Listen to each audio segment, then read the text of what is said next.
দোয়া করবেন আমরা বিরোধী দল হিসাবে যেন চৌকস পাহারাদারের দায়িত্ব পালন করতে পারি, চোখ যেন সব সময় জনগণের অধিকারের দিকে খাড়া রাখতে পারি, স্থির রাখতে পারি, আল্লাহকে যেন ভয় করে চলতে পারি। আল্লাহর বিধানের লঙ্ঘন হয় এমন কিছু যেন আমরা মেনে না নেই। আপনারা আমাদের জন্য দোয়া করবেন। মানুষের শান্তি আমাদের শান্তি, মানুষের কল্যাণ আমাদের কল্যাণ।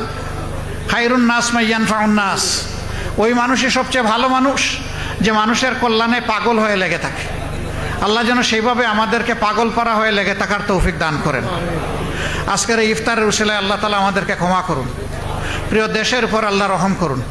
আল্লাহ পাক শান্তির ফয়সালা নাজিল করুন এবং সমাজের শান্তি শৃঙ্খলা ফিরিয়ে আনতে আমাদের সকলকে দায়িত্বশীল ভূমিকা পালন করার তৌফিক দান করুন। রমজানে সবচেয়ে বড় বরকত হলো যে এই মাসে আল্লাহ তাআলা কোরআন নাজিল করেছেন। কোরআন হচ্ছে মানবতার বিধান, কোরআন হচ্ছে মানবিক সমাজ কাঠামোর চাবিকাঠি। বাংলাদেশে 91% মুসলমান আমরা, ঠিক আছে, কিন্তু অন্য ধর্মের মানুষও আছে। এই বিধানটা শুধু মুসলমানের জন্য নয়, এমনকি এই বিধানটা শুধু মানুষের জন্য নয়, আল্লাহর এই বিধানটা সমস্ত সৃষ্টির জন্যে। সমস্ত সৃষ্টির জন্য আল্লাহর যে বিধান আল্লাহ তাআলা দিয়েছেন, যিনি সমস্ত মাখলুকাতের স্রষ্টা, তার চাইতে তার সৃষ্টির প্রয়োজন অন্য কেউ ভালো বুঝার কথা না। সেই আল্লাহ তাআলা আমাদেরকে ভালোবেসেই পয়দা করছেন এবং তিনি আমাদেরকে এই বিধানটাও দিয়েছেন। শুধুমাত্র লিখিত বিধান আল্লাহ তাআলা পাঠাননি, বরঞ্চ বিধানের বাহক হিসাবে একজন উস্তাদ, যিনি মানবতার উস্তাদ মুহাম্মদুর রাসূলুল্লাহ সাল্লাল্লাহু আলাইহি সাল্লামকে আল্লাহ তাআলা আমাদেরকে দান করেছেন, যার ব্যাপারে আল্লাহ নিজে সার্টিফাই করে বলতেছেন ইন্নাকা লাআলা খুলুকিন আযীম, নিশ্চয়ই আমি আপনাকে সর্বোত্তম বৈশিষ্ট্য সহকারে পয়দা করেছি। অন্য আয়াতে আল্লাহ তাআলা বলেছেন ওয়ালাকাদ কানা লাকুম ফি রাসূলিল্লাহি উসওয়াতুন হাসানাহ, সকলের জন্য তিনি হচ্ছেন উত্তম আদর্শ। সকল বয়স, সকল পেশা, দুনিয়ার সকল মানুষের জন্য।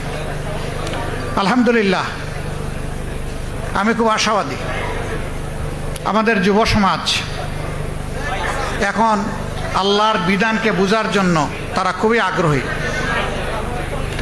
এবং তারা এই তেজ, তারা এই আবেগ তারা অন্তরে ধারণ করে যে আমাদের উপরে মানুষের হক আছে, আর সেই হকের জায়গাটা আমরা বুঝে নেব কোরআন থেকে। সম্মানিত বন্ধুগণ, কোরআন দুনিয়ায় যখন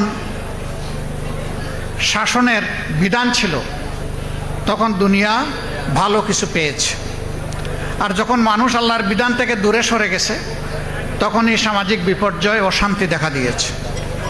আমাদের এই ছোট্ট বাংলাদেশ, খুব ছোট, পৃথিবীর মানচিত্রে দেখতে হলে লেন্স লাগাইয়া দেখতে হয়, কিন্তু আল্লাহ তাআলা বিপুল পরিমাণ জনসম্পদ আমাদেরকে দান করেছে। আমরা জনসংখ্যা বলি, আসলে এটা জনসম্পদ। এই সম্পদকে সম্পদে পরিণত করতে পারলে বাংলাদেশের চেহারা পাল্টে যাবে ইনশাআল্লাহ।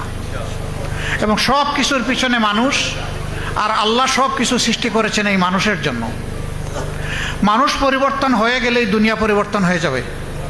আমাদের সমাজের নানাবিধ বিভ্রান্তি, বৈষম্য, দুর্নীতি, বিভিন্ন ধরনের অপকর্ম মারাত্মকভাবে জেঁকে বসে আছে।